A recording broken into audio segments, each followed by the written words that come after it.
Welcome to our event, our QTalk with Özgür Müstecaplıoğlu, who will talk about new generation quantum technologies and their applications in medicine, especially the second revolution quantum technologies, to be specific. Özgür Müstecaplıoğlu is the leader of the Quest group in Koç University, and we are very pleased to have him here today. Without further ado, let's Thank you, sir. give it to Özgür Hoca. Thank you so much.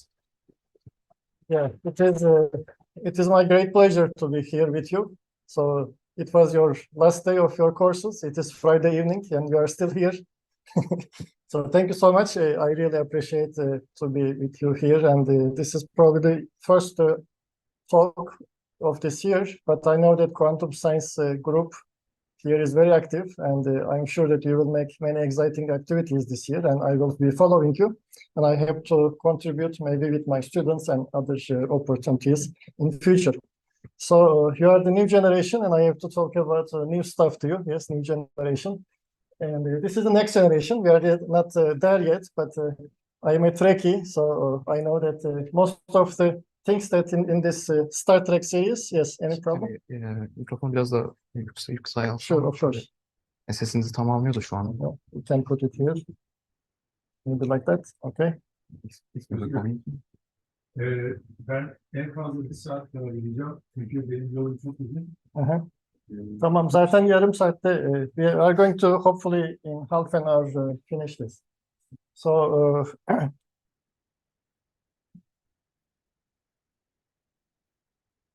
okay. Yeah, I was saying that this Star Trek actually, or any science fiction, if you read it, it is quite inspirational. Yeah, so or you can just read Physical Review Letters. Yes, it is also science fiction to me. So, but yeah, we are getting there. Yes, so and today, so of course, we are aware of quantum technologies are touching everything in the world in many fields. But today, I'm just going to focus on medicine. Because I am getting old, my daughters decided not to be doctors, so I am on my own. So I am learning medicine, yes. So,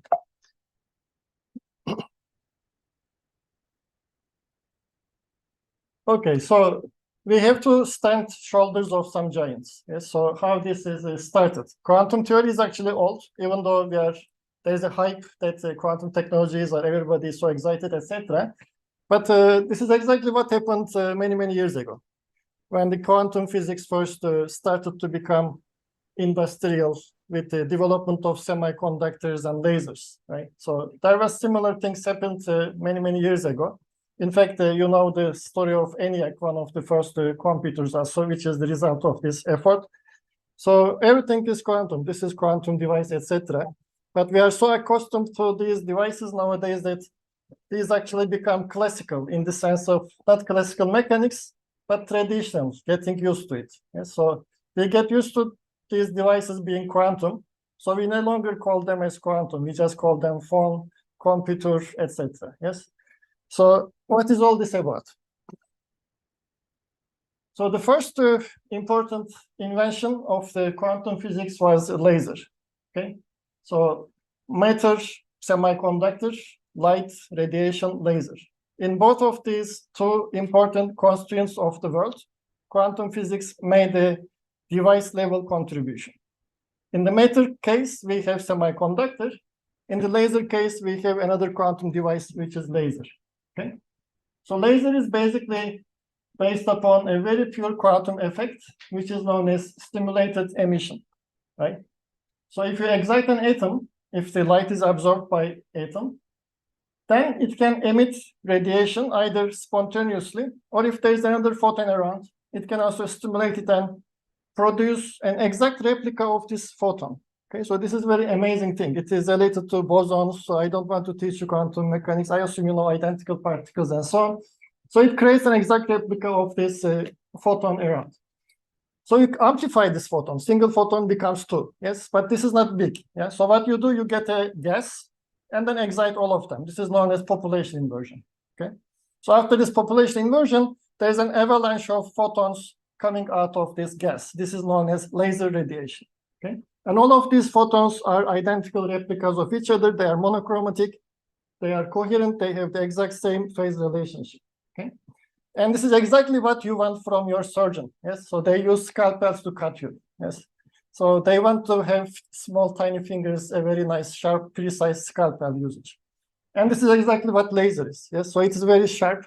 Everything is identical, monochromatic, phase relationship, coherent, etc. So laser is like an optical scalpel that we can use for metrology, for sensing, for laser applications in many places. And one of them is medicine. Okay, little animation. Yeah, of course, I have to pronunciate this famous, important giant person, Theodor Neumann, who come up with this laser idea. But of course, before that, there was Towns who come up with maser, etc. I don't want to go into much into history. But laser, as we understand today, we owe it to 60s invention by Neumann. Okay. Well, immediately after the laser's invention, it was a ruby, actually, ruby crystal, first laser in medicine. That person who is known as Charles Campbell. Okay. So this work of ophthalmology is, I can see some of you like me, we use these gadgets, help us to see around. Okay. So this is when you want to change this, when you want to check your eye, you go to a doctor called ophthalmologist. Okay. And these guys were the first who get advantage of laser. Okay. Laser in first medicine used in eye surgery. Okay. So there was some tumor in a patient. This tumor is a very, very nicely placed at the back of your eye. This is called retina. And in retina, there was some tumor. And this patient became famous because the first laser surgery was operated on him by this person here, Charles Campbell. Okay. Well, but nevertheless, Charles Campbell is just focused on ophthalmology. This person, this gentleman here, Leon Goldman, he is known as father of laser surgery. Okay, he is also very visionary. He has a lot of ideas how to apply lasers in different fields in medicine. And unfortunately, he passed away some time ago. But he was the pioneer of these laser applications in medicine. Okay, and you can see that his first application was on skin application, dermatology. Nowadays, this is a famous field. If you have any tattoos, if you decide to get rid of them, you have to go to, you have to owe it to this guy. Yes, so because of him, you can remove your tattoos using lasers. Well, more recent applications are related to glaucoma, retinal detachment. So not only for detection, but also for surgery, they use this a lot. And in fact, ophthalmology is very related to neurology because some people call eye as the window that opens to your brain. Okay. So interestingly, this neural network structure of the retina is very related to some cortex functions, especially if something bad is happening here, like Alzheimer's or some other glaucoma or other brain degeneracies, then it is reflected in your eye. Okay, and the first place where these brain disorders are reflected are at the back of your eye, at your retina. Okay, and before retina, there is a connection between brain and retina, which is called as optical nerve fiber. Okay, if you are Alzheimer's or if you have some potential to be Alzheimer's, then this your nerve fiber is a little bit thicker than the other normal people. Okay, so to see this, people use quantum light or laser light. So this is one example where interesting applications can happen. Okay, so you also go to dentist, and you know that for some material solidification, they use also lasers. Dentures are treated by also lasers. And also there are other applications of surgery in dentistry. In neurosurgery, laser scalpels are also very, very important. I don't have time to go into all these applications of lasers, from cardiology to orthopedics. There are many applications. Okay. So let's look at a little bit more material side. This was all about photons and quantum light. Okay. In the material side, we also have a very nice physical effect. Okay. So this physical effect is also very old, since known since even earlier than lasers. It is nuclear magnetic resonance. Okay, so we even have a Nobel Prize for these guys, Felix Bloch and Edward Purcell. You heard their names from Purcell effect to Bloch and so on. Yes, so they are very famous. And their ideas led to this nice device that we rely on a lot nowadays. If you have a serious disease, some tumor, or if you want to probe your progress or treatment of your cancer and so on, this is magnetic resonance imaging. The idea is very simple, but in quantum physics, you have learned that there is a relativistic angular momentum or intrinsic angular momentum known as spin. And the spin is a tiny magnet, if you imagine, so that the spin-carrying particles are susceptible to magnetic fields, right? So what happens is that if you are under a big magnetic field, all your water, that most of you is just water, yes? And then all this water has hydrogen and other protons with spin 1/2 particles. So these guys get aligned under big magnetic fields. Okay. Then you just look at how long does it take for them to relax back to their original configuration. You look at their relaxation times. And if you have some problem, this relaxation times can be different than a healthy person. And by comparison, a doctor can tell you you have something bad or you're fine. Yes. So this is called nuclear magnetic imaging or magnetic resonance imaging. Again, all this is based upon quantum physics, but we call them as old quantum physics, not the new generation.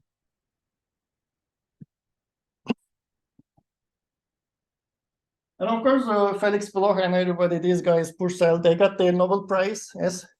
But there are also people who get rich, yes. So some people get Nobel Prize, some people get rich. And this guy got a patent of it. Yes, so he built the device. Yes, so the other guys talk about it, we talk about it, but somebody really do it. Yes, and these guys really deserve the credits. This is the first patent of MRI in 1974. All right, so these are all two stories, pioneers of this quantum medicine. So nowadays, again, medicine is all quantum. Eh? But we don't call it quantum anymore. We just call it as MRI. We even forget it is actually a quantum effect. Some people ask you, maybe you're a physicist. Yes, from time to time, my mother was also telling that you don't work, you just sit on your table or you just, yes, what are you doing? What is, why quantum? There is no quantum everywhere, yes? But actually, even on your fridge magnet, there is quantum, right? So quantum is actually within life. So you can show them. And the next generation is another story. So something that this guy who got patent and get rich, okay? So there are still some ideas that we couldn't completely convert to currency, okay? And one of this idea is quantum superposition, okay? So tunneling, we have superconductors, some diodes, etc. But this is coherence or superposition. Still, we don't really get the juice of it. We didn't get built a big industry based upon quantum superposition, right? Or matter wave duality, particle wave duality. We also didn't get too much money out of it, right? Especially quantum entanglement. These are all potentials. So IBM, other companies, Fujitsu, all of them are pouring the billions of dollars to this kind of research now, because these are the next thing that can change the game. So these are game-changing potential ideas. And this is what we call currently a quantum technology.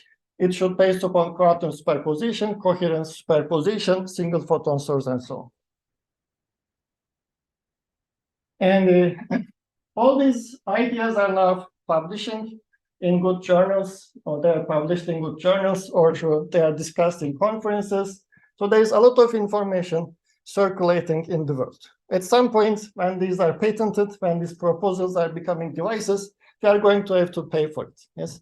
So that's why governments and other companies are also trying to take this opportunity window. So we are currently in an opportunity window where these ideas can still be read in Nature or PRL.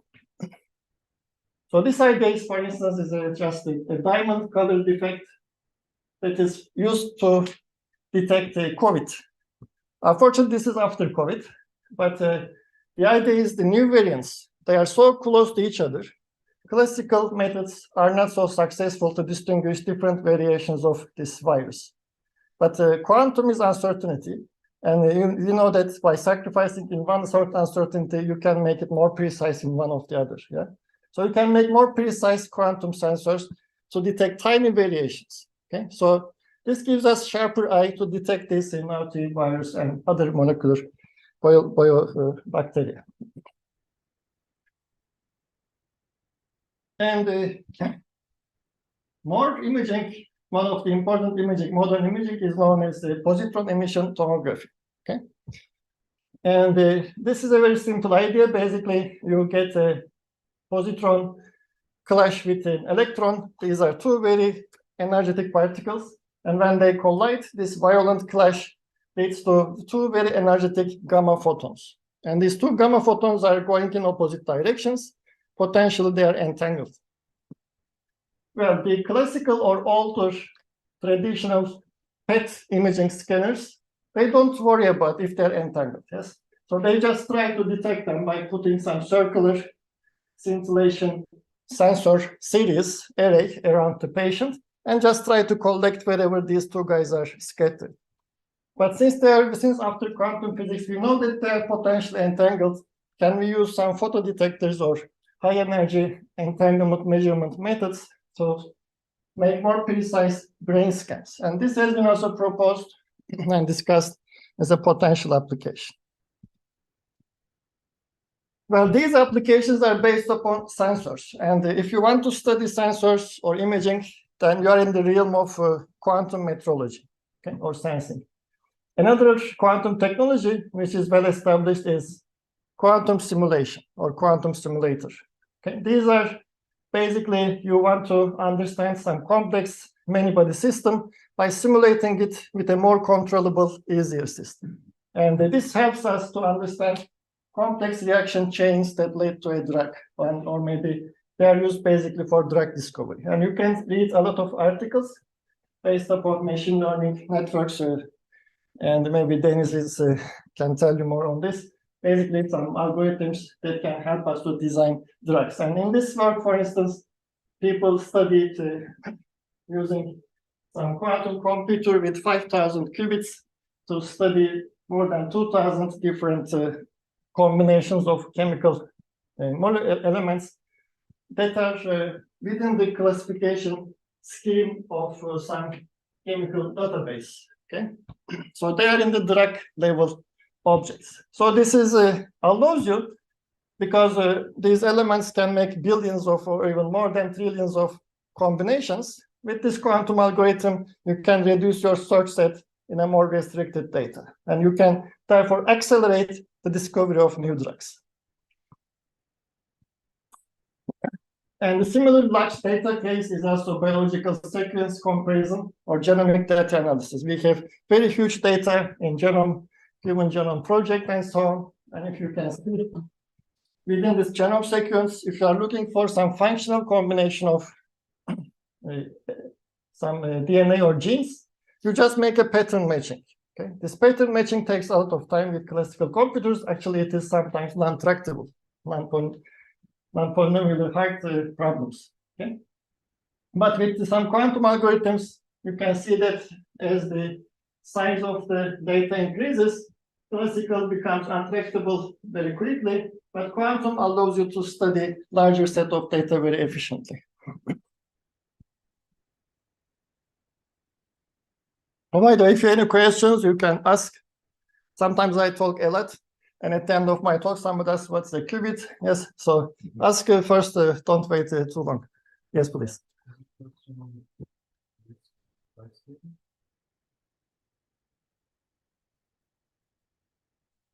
Beyza asked, can you elaborate on how those quantum sensors have been able to detect viruses? What underlying principles and concepts do they rely on? Okay, I can shortly answer this because it's a long story. So basically, it is called transduction. Transduction is usually used by engineers. It means that you convert one energy form to the other. In the language of metrology, transduction means that you want to measure something. It's difficult to measure it directly, so you map it something else. In this case, what you do is we have very good envy or some diamond elements, diamond color defects, which are very sensitive to magnetic field. Okay, and this is the virus. So what you do is you coat the nanodiamond with something susceptible to this virus, and virus attach itself to the nanodiamond, but then it changes the magnetic properties of the nanodiamond. And then again, you measure magnetic field. Okay, so if there's a virus, you measure a very tiny different noise signature from the diamond magnetic signal. If there is no virus, you don't see this. Yeah, this is the basic idea. Okay, I will continue. All right. Well, this is a nicer application. So we talked a lot about diseases, etc., tumors, but sometimes you just need to make sure that you have a simple symptom and you go to hospital and nurse checks you and then sends you back. But this is a lot of business actually. If you are running a hospital, a large hospital, yes. So to make sure that every patient, and you have to distinguish if the situation is serious, not serious, etc. It's a data analysis problem, and this is called as quantum optimization. Okay, so we have very nice quantum optimizers, dedicated machines like annealers to solve these problems, and they have these nice use cases that is very efficiently solved. And some countries and big hospital chains are started to use quantum optimization algorithms to improve the quality and decrease the waiting times of the healthcare services. Okay, and this led to somewhat more luxurious application, but very important application, a personalized medicine. Okay, so now from our health, even my phone is counting how many steps I'm doing every day. But there also, if you are more obsessive about it, you can wear watches, etc. I have a friend who attached the watch to the legs of his dog and so on. But yeah, so everybody has it is this kind of a lot of data now. Okay, but with this all this data, how to analyze this data and just call this person that now you might reduce your sugar intake and so on. Yeah, so this is called personalized, more precise medicine. Yeah. So this is also where quantum computer speed and data analysis advantages can be expected that it will play a significant role. And one of the other applications is that is the cell or single cell probing and controls. Okay, since quantum technologies can be potentially even smaller than nanotechnologies, you can approach and put an even single thermometer within a single cell.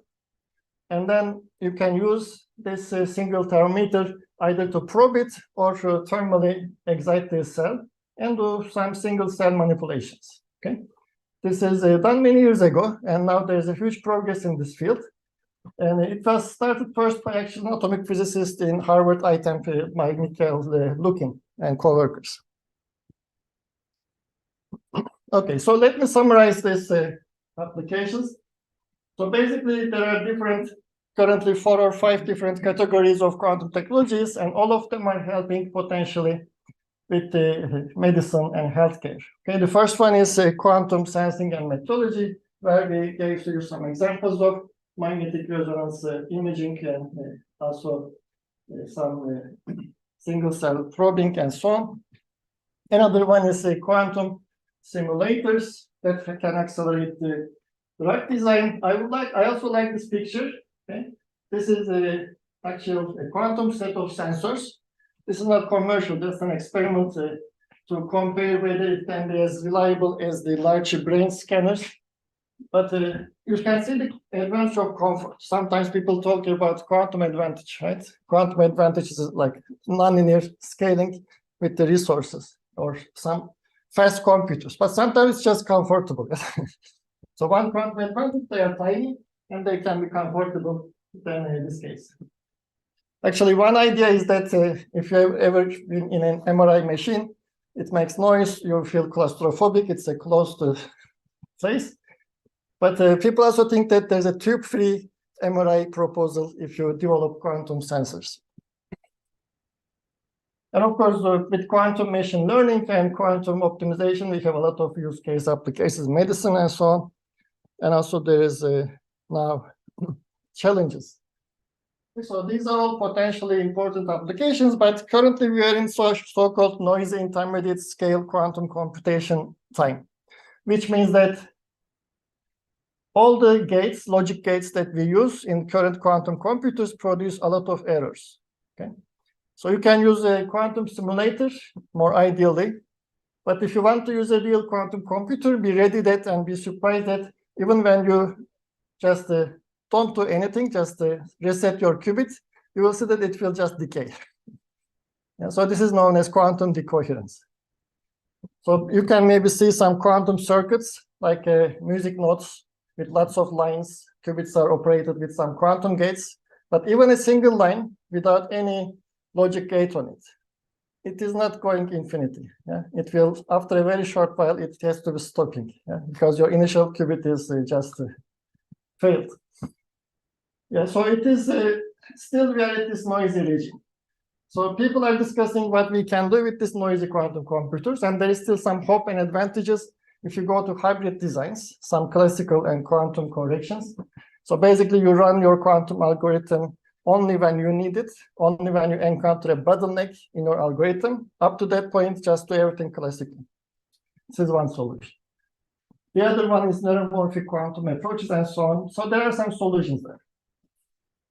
The other one is a big challenge is, of course, the current quantum computers have about thousands of qubits. There's a promise maybe in few years we can get to 10,000. But at this point, it will be very difficult to reach to the point where they will be industrially competitive to classical supercomputers, which requires about 1 million qubits. Well, one solution recently, last month, IBM published the updated roadmap.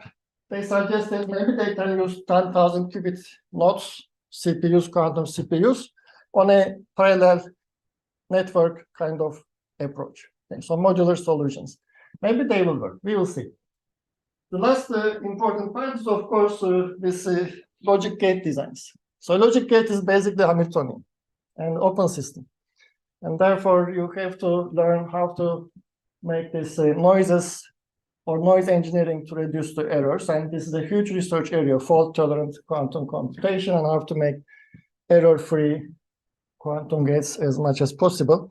So these challenges are technical, but envisioning these medical applications, even with noisy quantum computers, it has a lot of potential. Okay, so what we are doing?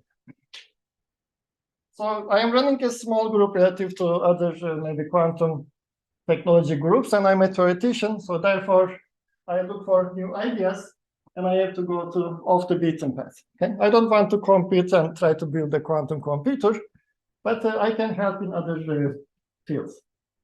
So first of all, this ophthalmology, it was the starting point of laser and all things quantum in medicine. Yeah, but if you go to some ophthalmologists, they don't turn off the light. So they just shine you a diode laser, and they look at your eye level using some laser without turning off the light. Then you understand that they don't really get advantage of single photon or quantum character of the photon. Yeah. In fact, that is why we decided to study, let's try to do eye measurements with a single photon or just few photons, so to really get quantum advantage. So that was our starting point. The other one is also, let's use not only the intensity of them, let's also use their polarization or the spin of the photon. And the last one I'm not going to talk about today. It is a bit more technical. Maybe later, if you still invite me, I can come and talk about separately. It's a quantum thermometer idea, but I will talk about the first two briefly. All right, so this is a famous book by Tolkien, Journey in the Dark. Hobbits are going. But they are lucky. Some of the fantastic creatures have so-called night vision, unlike us. Yes, so elves, dwarves, they can see in the dark, but not us. So seeing in the dark is only possible if you join military, maybe. They have very nice dark vision goggles. Yeah. But as long as the quantum physics was introduced and the quantum theory of light understood, people start to ask, can we see a photon? A single photon? Or, yeah. So this was published many years ago in the 1890s, even earlier than quantum physics. People ask, what is the smallest amount of light I can see. Okay? So this is called the threshold of your vision. Everybody, it's a biomarker. It's a personal signature. All of us have different visions. Some of them are around 3, 1, 7, etc. And they make an experiment with only 3 sets of data. So this is a 3-person article, okay? And all of them just shine light on their eyes. This light was coming from a pulsed flashlight, and then they just divided the intensity by the frequency multiplied by Planck constant, so to count how many photons they are seeing. And these are the initials of the authors of the paper. Okay? So they didn't use their students, they didn't use anybody else. They were very nice persons. And they come up with the idea that they can see around 5 to 7 photons. But now we have better equipment. We don't need to use flashlight. So, Is this experiment from 1940s? yeah. How do they make sure that they see people photons? Back then, the technology wasn't that good. They didn't use single photon source. They just took a photographer flashlight, just flashed it, and then they just divide so they just go into a dark room. They did this, and they just increased the intensity, and they just said, okay, now I see. Yes, the stop, no more light. So as long as they said stop, they divide this intensity by h bar omega to find. How could they know how many photons have already been? It's just a prediction. This is a prediction. Yeah. Okay. But if you are familiar with diode, it looks like our eye works like a diode detector. Yeah? So it's like a threshold detector. So these are 3 different persons, and intensity is increasing. And this is basically average number of photons per flash. And then when this is like when they see the light, when they don't see the light. So they repeat the experiment. They said yes or no. It's a yes no classification. It looks like a diode, and there's a threshold after which they can see. And this was around 5 and 7. But now more precise experiments are performed with single photon source development, as Turloja rightfully mentioned, that now we have single photon sources. We can make sure how many photons are we sending, etc. And we can make interrogation more cleverly. So this is a psychophysical. I discussed this with my friend Hüseyin Boyacı from İlker University Psychology Department and so on. So there are some psychological methods, yes, because when you ask something to human, say yes or no, when you see the light, they can lie, they can, depending on their mood or temperature, whatever, they can say something else. So it's possible in psychophysical experiments to reduce these errors. So there's a protocol of interrogation in this experiment. They don't simply ask yes or no. And after this experiment, they realized that actually under right interrogation scheme, it's possible for human to say when a single photon falls on the eye, that a person can say, yes, I have seen it. Okay. So we have actually very nice photo detectors here. If you have a quantum optical laboratory, photo detector is very expensive, yes. So if you just use your students for photo detectors, it will be very cheap. Is it sensitive to some like wavelength of the visible ray? This is in scotopic condition, in dark. Yeah. As I know, we have like 3 type of like. Yeah, this is rod cell. Receptors for. Yes, there are. Light. This is rod cell in the retina. It is only sensitive to dark light conditions. Okay. Not the color, only the No, light. no. Okay. Color is a different story. So this is only you go to dark, and the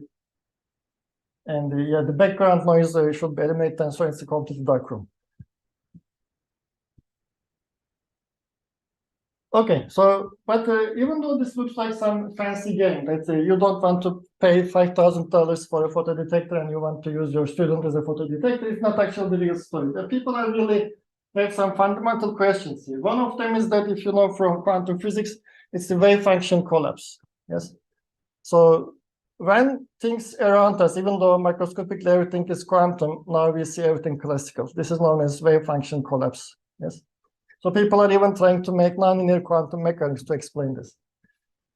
And one question is that if a photon in a quantum state arrives into my pupil iris and then reaches to my retina, it has to go through my nerve cell to my visual cortex. Then it has to be processed, and I have to say, yes, I have seen a photon, yeah, a quantum object. But before that, either maybe here, or maybe here, or maybe here, its wave function maybe became classical object. This is known as wave function collapse, and they want to understand where it happens.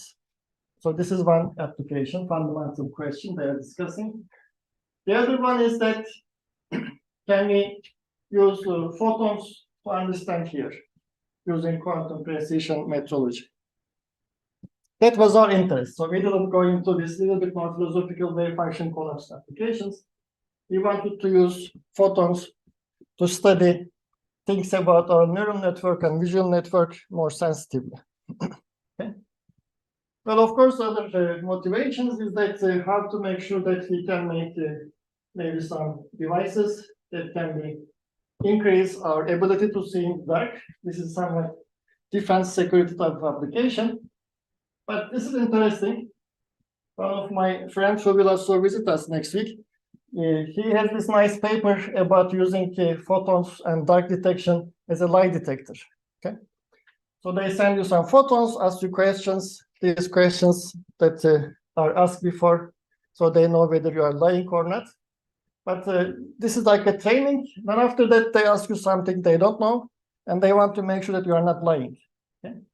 So here they send you photons at different points on your iris, basically like a 3x3 grid, and they send different some kind of signals, and then they look at these signals to understand whether you are lying or not. The other one application is that when you lie, your pupils grow larger a little bit, but very little, depending on your skill maybe. But it is also kind of reflex. Even if you train yourself, you cannot control it very well. Okay? So this is also measured photonically very sensitively.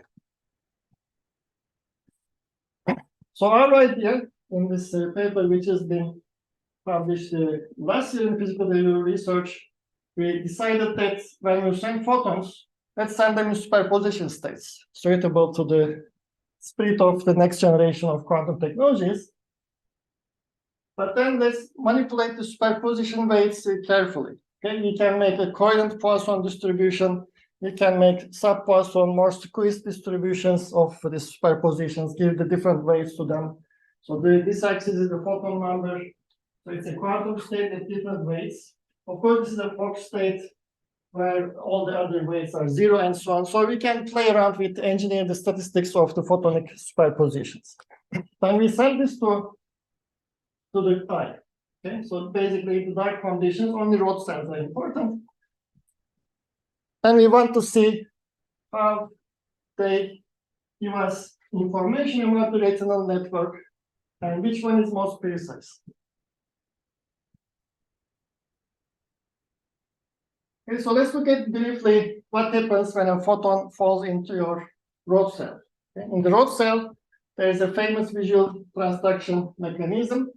Okay, again, transduction is a conversion process. This light energy is converted to electric energy at the end of the process. And this has been awarded by 1967's Nobel Prize, and known as Wall to transduction process. So basically, it's like a kind of protein folding or extension of the photon, change the protein orientation. And this is the retinal configuration known as level cis, and then it is all trans, and there's a transition only when the photon falls in. And this happens at the single photon levels. It's sensitive to single photon. But in retina, there are many of such cells. If you have n of these cells, going under k of them are going under transduction, then it's a binomial process. Okay? Depending on the efficiency of absorption, k of them goes through this process, and 1 minus n and n minus k of them doesn't go through this process. So this is just some kind of binomial process. This is the mathematics behind this transduction. So we don't have to do most chemistry of approach of this. We just look at it from statistical point of view, that this n is now given by my engineered quantum superpositions. Okay, so I can control the number n when I send my photons in different statistical distributions.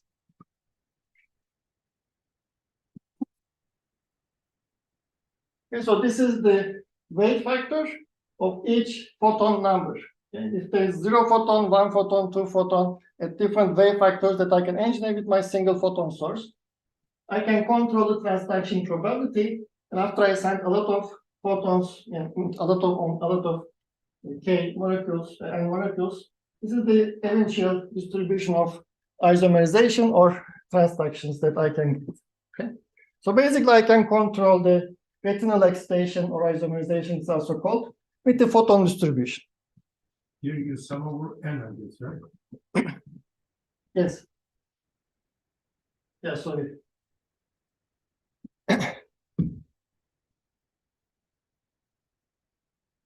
Okay, so at the end of this isomerization, when the retinal rod cell molecules are changed their configuration, after this process, an electrical signal, which is also called as neural signal, is produced, and it starts to propagate in your nerve cell. Okay, and this is basically the current distribution now. Again, if you trace it back, it's going to be controlled by my initial photon distribution, because isomerization depends on photon distribution, and depending on isomerization, there's a certain probability an electrical current will start to propagate in the nerve cell, in the nerve fiber chain. Okay, so this is known as actually some kind of learning model, a very simple neural network, the simplest neural network you can imagine. But there is an action potential basically, which is have a threshold. So after you accumulate enough number of isomerization or photonic transaction, only after that an electrical signal or neural signal starts to propagate. This is known as action potential. So there is a barrier for this to happen. So it's a nonlinear effect. Then this is the basic structure of the retina. Okay, there are rod cells. So light is coming and controlling the number of photon superpositions in the input light. Then there are many rod cells on retina. They are excited. Some of them are isomerized depending on probability that I discussed. And they come to bipolar cells. Bipolar cells with some wave factors attached to the ganglion cells. Okay, so this is a huge neural network model of the retina. This is even simplified. There are even more cells, but this is enough for us. And all of them are then integrated, and this signal is produced if you are above the threshold. Okay, if you do signal theory, this is known as convolution or many-body or many multiple mode convolution. Okay, and these are the weight factors of the different channels. And this is the model of the action potential. So you can here have different models. This is the simplest one, that beyond the threshold only you have the electric current less than the threshold. You have no electrical current. So this looks like Ohm's law. You can imagine W is like resistance of the channels connecting different cells in the retina. And A is like current. So this is like voltage. And if this voltage is beyond the barrier, then a signal is produced. Okay. So after that, there is a concept in information theory, which is known as feature information. It allows you to estimate. So you make a measurement, you make an estimation after this, and it allows you to calculate what's the precision on this estimation. It is known as, it's like an uncertainty on this estimation, feature information. And the nice thing is that once you calculate the feature information, if you are making a single measurement only, it is really an uncertainty bound. It tells you the upper limit of the precision, a lower bound on the precision. Okay? So basically, this is the variance, and you have to decide what you want to measure. So here we wanted to measure this resistivity or connection between different cell groups. Okay? So a healthy person may have a different connection, or maybe some of them are damaged. An unhealthy person maybe have some of them are damaged. A healthy person may have not. So you can have, after building the data, you can use this for ophthalmologic analysis. But how precise we are, is it worth it, or which distribution will be the best? Yeah. So we have a multiple connections, so therefore we look at some optimal noise distribution. Suppose you have only two different channel strengths in your between bipolar cells and ganglion cells, like W1 and W2. This is an error ellipse. Okay? This is not a single parameter estimation, multi-parameter estimation. Actually, if you go to 3, you have an ellipsoid, but in general, you have a hyper-dimensional surface. And you want to minimize this. Yeah? And the best way to minimize this, you want to minimize this area to find which distribution will give you the minimal area of the error ellipse or error volume. It's a three-dimensional W1, W2, W3. More than 3, we cannot plot it, but we can do theoretical study. And not surprisingly, the thermal light thermal distribution. So if you just superpose these states like a mixture of thermal distribution, it gives you the worst, largest error volume. The coherent state or lasers are actually good. This black one is like a thermal, sorry, this red one is the thermal volume, it's the largest volume, it's the logarithmic scale. So coherent light actually improves it relative to thermal light, yeah? And then this is the most quantum light, focus states, they give you the minimum error. So the problem is that if you go to an ophthalmologist, I get an improvement of the precision. This is good if the patient can pay it. The problem is that here, a laser is currently not that expensive relative to single photon sources. Okay? So in medical technologies, you also have to worry about the price tag.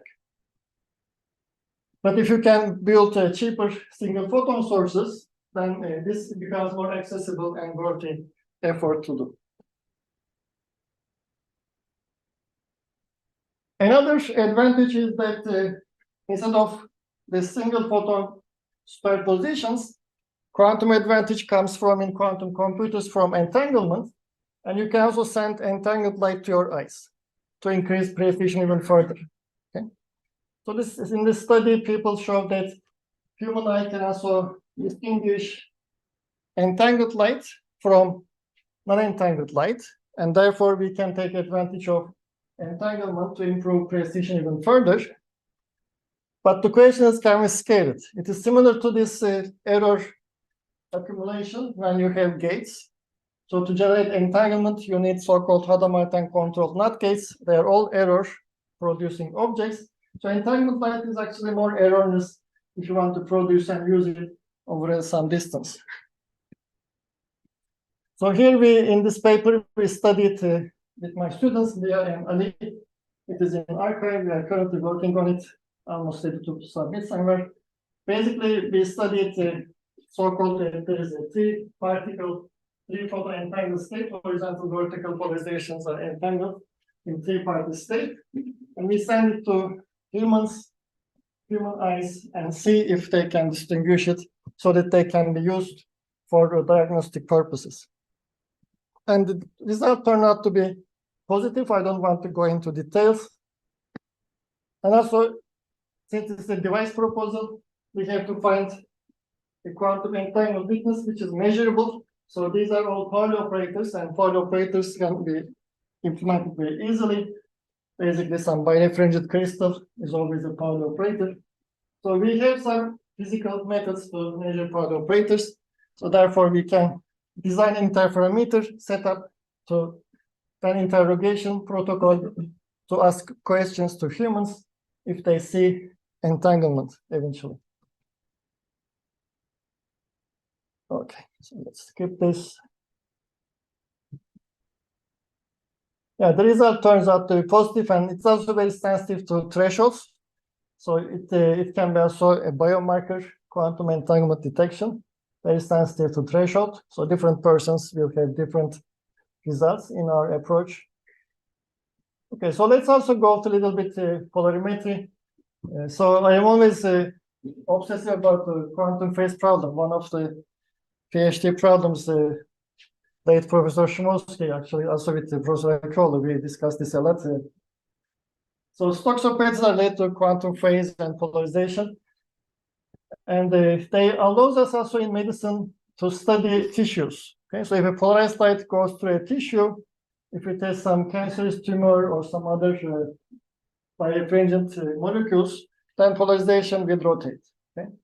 Then classical signals will be less precise, both of them will rotate at the same amount, but the quantum signal will be more precise if you want to measure polarization.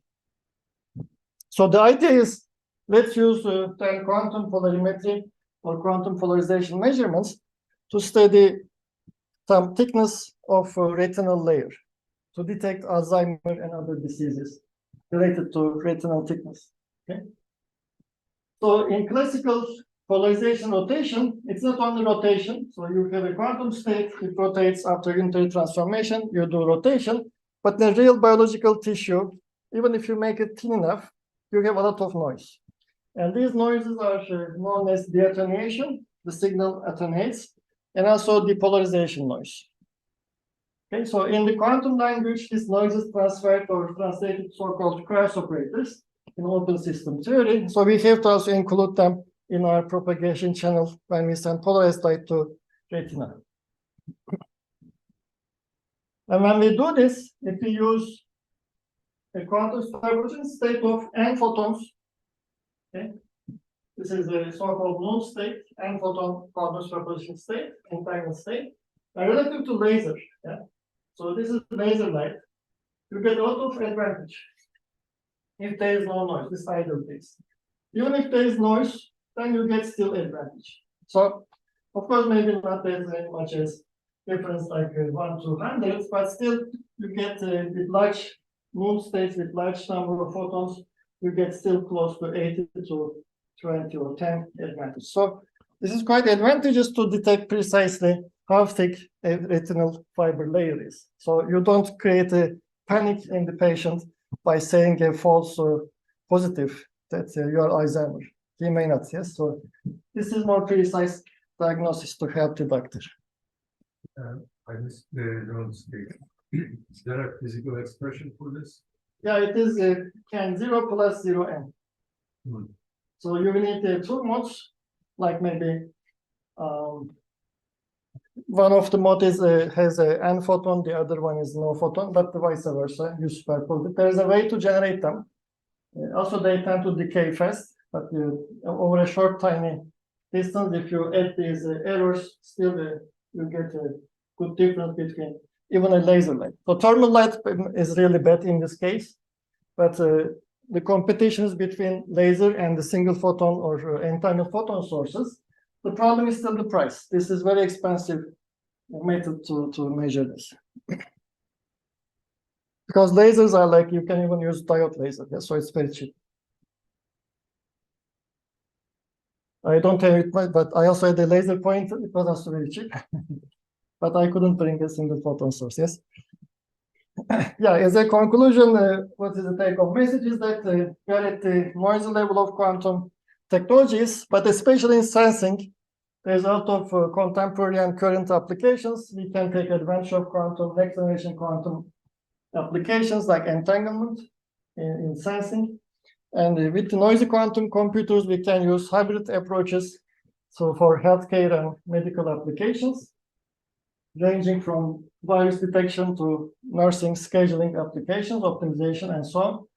And as a sidetrack work, what is our contribution was that these advances can be found in the old initial pioneering topic of ophthalmology. We can make it completely quantum ophthalmology with the quantum superiority using entangled states. So thank you for sharing your Friday evening with me. I hope it was a fruitful discussion. We can continue to discuss. Thank you so much.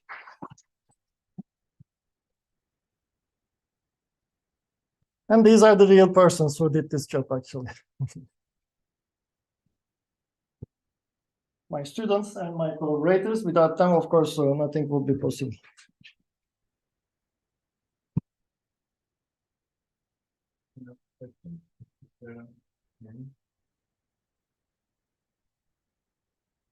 So no questions about what's the qubits, no? What's the I have a question, yes. actually. I want to know more about how to determine the sensitivity of the eye for weak signals. Yeah, so Actually, a few photon states. this is Fisher information is actually related to some fluctuation of an observable that you want to measure. Like in the case of photodetector, it is the energy fluctuation. So it is very similar to statistical physics, yes. So you have this mean energy and this variance, which is like a specific heat. So that kind of fluctuations or responses, noise responses, they are measurable. So Fisher information is something like that.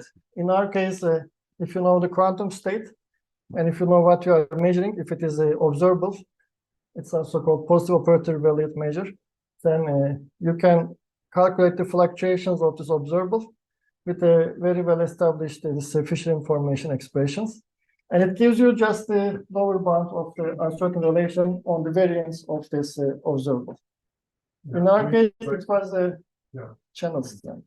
My question was more like biological, on the biological side. How does the eye detect so weak signals? Like if you Oh, okay. It's a transduction mechanism. So this cell groups in the Walt transduction, some of them I didn't show it here, but there are amacrine cells.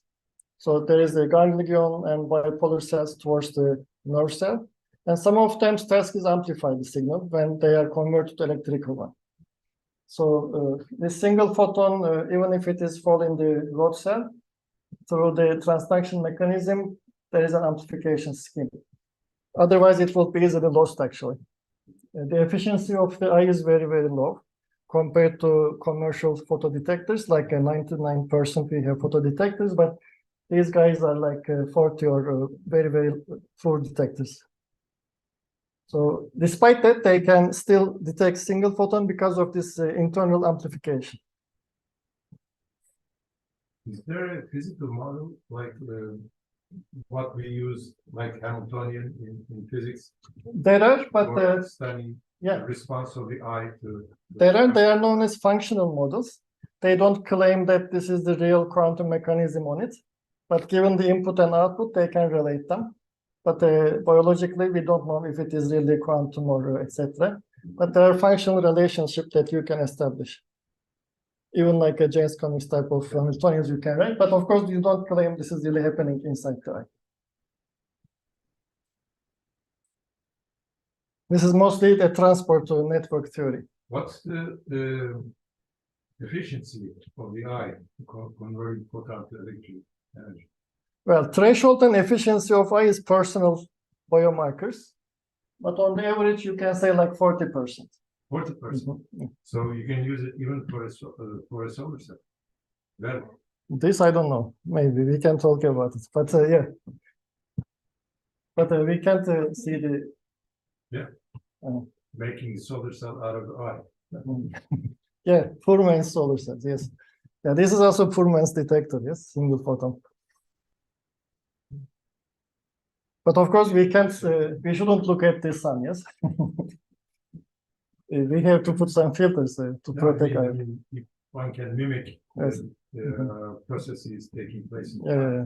in the laboratory. Yeah. Of course, it will be nice. We can. Yeah, this human vision applications are quite currently like a curiosity research for me. But I like the idea that we can see quantum light. So if we can find some applications of it, that will be very valuable. Yes, please. Also asked about who was the name for the N0 and N0N. Bloom state, because when you write them N0 plus 0N, it's like a null. Are they produced with non-linear crystals like, I don't know, non-linear crystals are allowed in photon? Yeah, you can find many proposals of them. You need a nonlinearity at some point. But one of the nice ways of creating them, you basically need a double well type of structure, right? So you trap one particles here between the barrier on the left-hand side, so the other one will be empty. And here, this one will be empty, this one will be filled, the other one will be empty. But if there's a barrier, you know it's a quantum object, there will be tunneling. how can you localize objects in one place? You let them go to Istanbul traffic. They have to interact, there should be local interaction. So this is called nonlinearity. So if you have local nonlinearity within each location, they will spend a lot of time in their local neighborhood instead of tunneling to the other side. Yes. So nonlinearity is really needed to localize one mode relative to the other.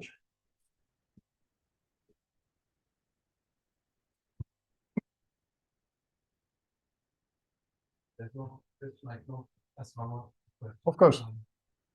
I hope you want more on the theoretical side of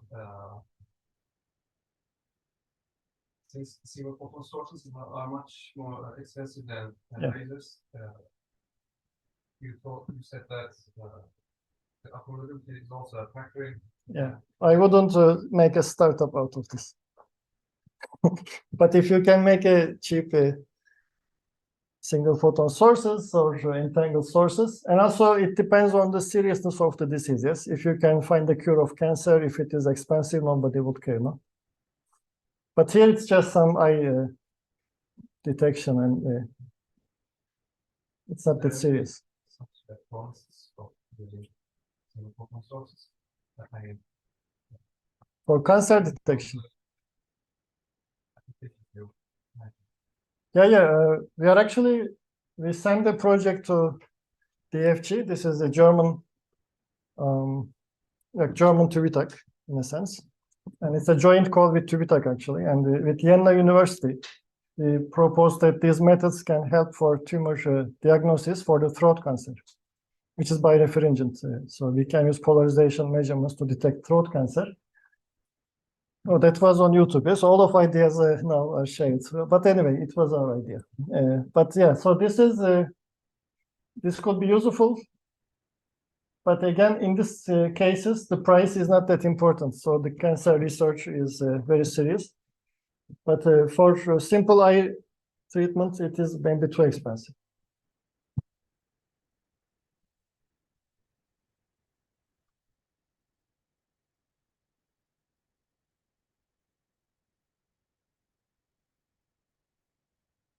Yeah, I will be around, and of course, I'm not too far from here, just Sarıyer, and you're always welcome to email me, visit us, and join us at different activities, and see you around. Thank you so much again. Merak ettim hocam. Yes. Şeyden bahsettiniz, gamma ışınlarının entanglement'ından bahsettiniz. Mhm. Bunu beyin üstünde nasıl deniyorlar ki? Bu çok No, enerjili bir iş değil mi? they inject some molecule which can move around and eventually come here. Yes. Then it has a very sufficiently short lifetime. And then after that, it emits this radiation, and then it is detected When it over a circle. emitted the radiation, isn't it harmful for like the surrounding The surrounding is just there are photodetectors. Nobody's around. in the brain? In the brain, this radioactive molecule may give a little bit harm. Yes, that's what Yeah, but it is a commonly used practice. I don't know the safety, but always when you go to X-ray, which is also a quantum effect, you have some danger, yes? So doctors leave you, but you get the radiation. So probably something like this.